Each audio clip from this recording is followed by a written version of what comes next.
Righto, we're heading out here now to check after night 5. There's been a slow trap line. Anyway, I might try and howl something up today, but the worst thing is the wind is so strong at the moment, it's just ridiculous that, yeah, unless you're in the right position, you're not going to get your voice to travel, and then the direction that your howls will travel in is where your wind's going to go, so it sort of defeats the purpose. Yep, anyway, let's see what we can do. What's happening to landowners at the moment as well is that they've got an outbreak of 3-day sickness in the cattle. There's a lot of cattle crook. I've seen probably 10 or a dozen today. And there's sure to be a dead one somewhere. And that's probably where this pack of dogs are. Look at this little fella here.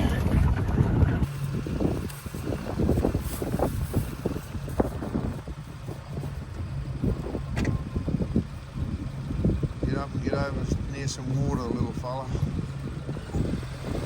There's another one up there lying down. Another one down there.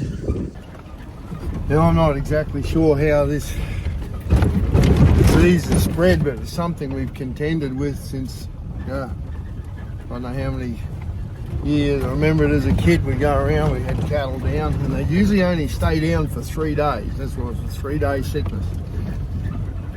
But sometimes these guys will be down for a couple of weeks, and if you don't find them, if you don't take them water, well, when you're in the heat, they can be dead.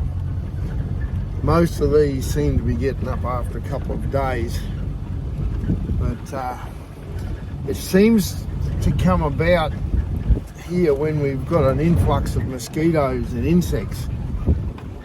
It's settled down a little bit since this high wind has blown things away. These animals seem to just get mopey, they dribble, heads down like they've got a really bad flu, they're sore in the joints. There's 4 head of cattle just in one line. 5th one over there. The little calf girl, eh? You lost it, have you? Looks like it's dead. Oh no, oh, it's alive. It's alive.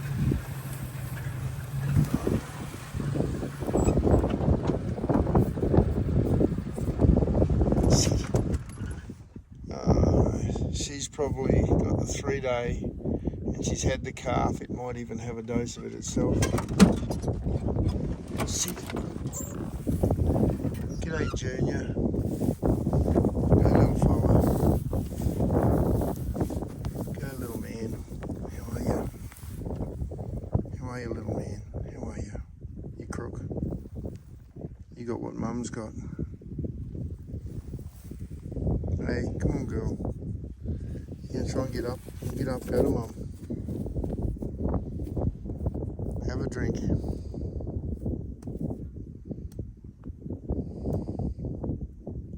This is the sad reality here. That little guy, if a pack of dingoes come along, or even 2 dogs comes along, that calf's dead. Because the mother will be too weak to fight anything off. That's the way it is.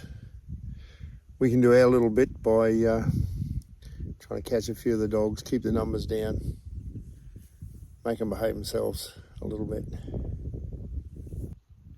Good luck, girl. You've got a pretty easy lifestyle, like you pair. All you've got to do is catch a few pigs and indicate where the dogs are, and pretty easy life. Old Waylon, he don't care much. He knows, he just chills out, and when the time is right, when he knows there's a pig there, he's all action stations. Apart from that, he just chills out. They're keen. Yes, you're keen, aren't you? What are you keen for?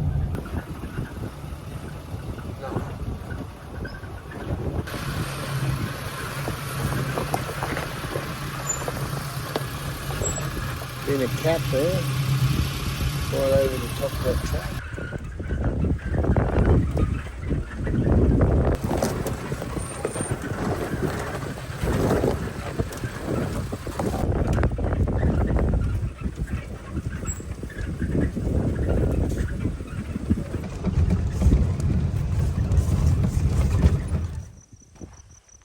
what's done this. That trap was over here. Pig. Pig, that's what it's been. Pig's picked up on the trap there, dragged it across and spat it out there. And all I had on there was just a little bit of fermented meat base, food lure. Well, we'll set it and try again. I've come along here off the big mountain past the dam, and when you look at the top of the ground here, there's been a dog there. Very hard to see the tracks, but get right down and study that, you can sort of see the impression of where it's walked over the top and just scruffed this very fine layer of white dust. So we've had a dog down along here, good marking spot. We dragged a pig through here yesterday, and there was no sign on the track then, but I've got a dog on the line now. So I'll set this trap here. There's just a bit of wood to one side. I've brought it in, put a simple noose on it, and I'll put the trap right in the sand as like a semi-blind trap. I'll put a scent there as well, but that's probably where that animal would like to walk, straight down there. And yeah, all we can do is try. We're going to take this one right down to the line. I'll stay an extra couple of days here off the books if I have to. I'll just put an extra couple of days on here for nothing, just to see if I can get a result, because I think the strong wind has been our worst enemy, because animals don't seem to be moving around as much, and if you have got a scent there, it's sort of blown away more than what I like is a scent that'll stay there, that'll be sort of wafting in around a local area, within a few meters of where the trap is, so that when the dog comes in there, it knows there's something right there, and it'll focus in on where the main lure is. This way, I think it's just getting blown everywhere. One thing I did see here, I pulled up, this little guy. See the shell? It looks like a mud crab. But it isn't a mud crab. This is actually a freshwater crab that you don't see. Not exactly sure what the name of it is. I'll have to look that up. Look at these little fellas. Right? And he's been here, not miles away from the water, but he'd be probably 4 kilometres from the water. And I see those in quite a few areas, these little guys. I'll have to catch one of these days. I'll put a dilly pot in. I bet you they live in these little muddy holes. Probably some of the holes you see in there in the banks are these guys. So, there's been pigs in here as well. A boar there. A couple of little suckers. There's a fair chance of there being a pig just up here in front of us. Brandon's just taken off straight over there hard. He's got something. Number 22. Now I'll have a look. Alright, the boys raced off into the scrub. I hear some noise coming out of down in here. Pretty tangly stuff to handle a firearm in. Boys will be careful getting through a fence.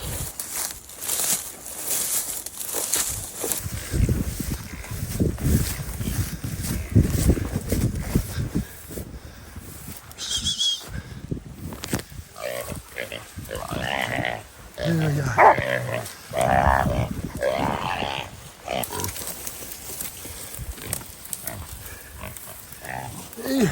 There.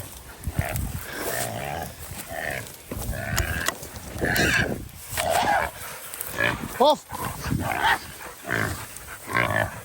Oh, off.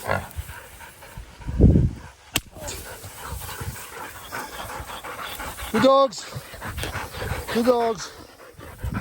Off, off. Good dog. Good chase. Good dogs. Off. Well, I was worried about you when you were a pup, Brandon, but you are a ripper. Waylon, always good boy. And the skunk. Here, hunt up the second one. Come on, quick. Hunt up, hunt up. Hunt up, let's get the second one. It's frustrating because you can't get at the dogs because there's so many pigs. And even when you do get a dog close in, it's so hard to keep a scent around your trap because this wind is just howling a gale. We've just got to persevere, hope for a change in the weather, and if we can dog a few of the pigs like we're doing, catch a few, kill a few, might spook them away from the trap line for a while, we might get a little bit of success. So we're going to have to take it down to the wire.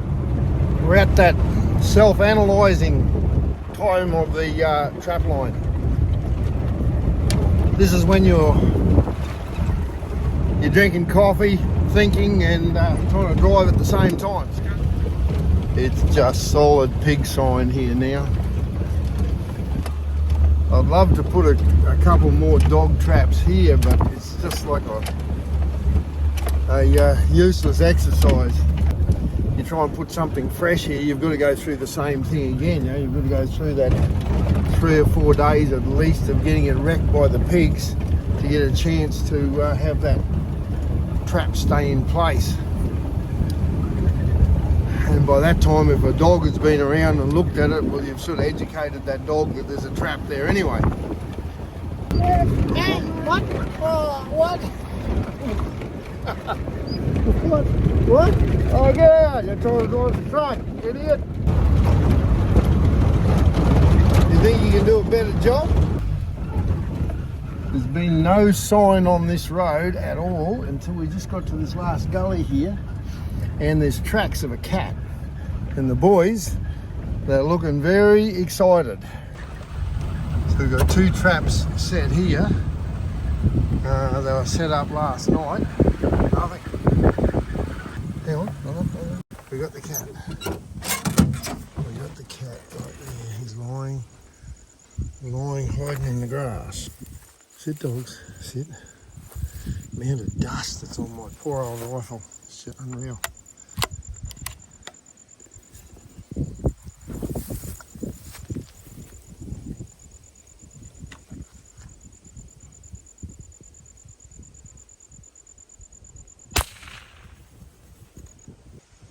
Very good.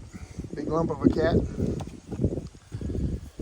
Dappled coloured fella. Oh, you skunk, up. You get some bling on your foot.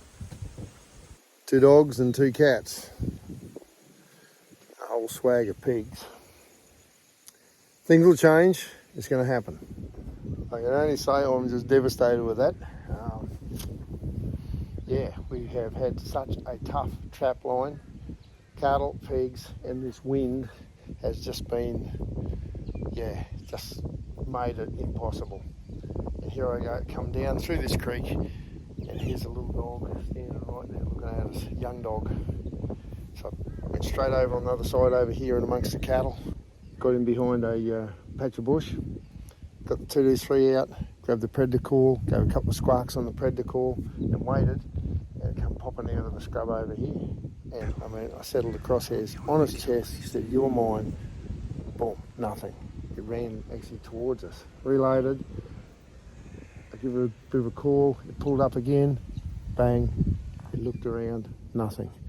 All I can think is that the gun has been knocked out. We've been through some pretty rough country. It's been rattled around. Had the dogs over it. And if it's not, I've just botched up real bad. Pull ourselves together. What I'm going to try and do is find a spot here that I can trap on, and the only place that sort of looks like it's possible to keep the cattle off it would be up on top of this pile of rubbish here, this gravel. I went there and I just made a little spot, and I put a trap there, put some sand over the top of it, tie off on that rubber vine, and if this dog comes back in the same area, I think it will. I think the dog will come back because it didn't even know what went on. It's like looking around as if it's at a thunderstorm. Yeah, still got me shocked.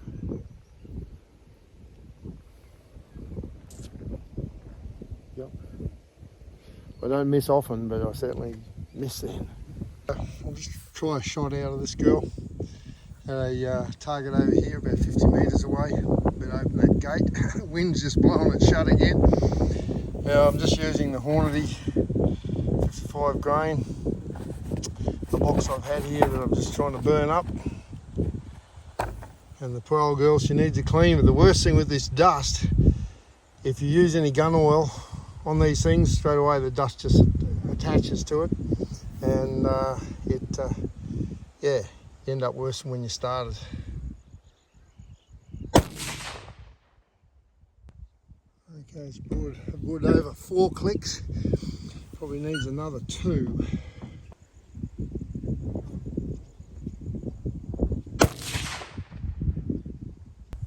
Here we go.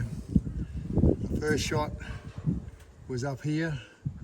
I dropped it over 4 clicks, aimed in the centre again, and it come over that far. I took another 2 and I aimed at the bottom of the mark and fired, and it's come over to there. So if anything, I might take another 1 click, and it'll be a fraction high, probably half an inch high at 50 metres and spot on. So it's taken over 7 clicks. I don't like blaming my equipment, but in this circumstance, at 7 clicks, I've brought it over at 50 metres. As the wind continues to howl and blow today, I've pulled up here for a few minutes on top of this hill just to have a look around. I'll look over here to the north, and here's this peaky mountain, little triangular mountain sticking up out over there. And it reminds me of a story that happened many years ago, and it involved a good old mate of mine, a young bloke that I helped start off in the hunting by the name of Adam White. Now, Whitey is one of the best traditional bow hunters in this country now, and yeah, he used to do some tourism guiding for Japanese tourists.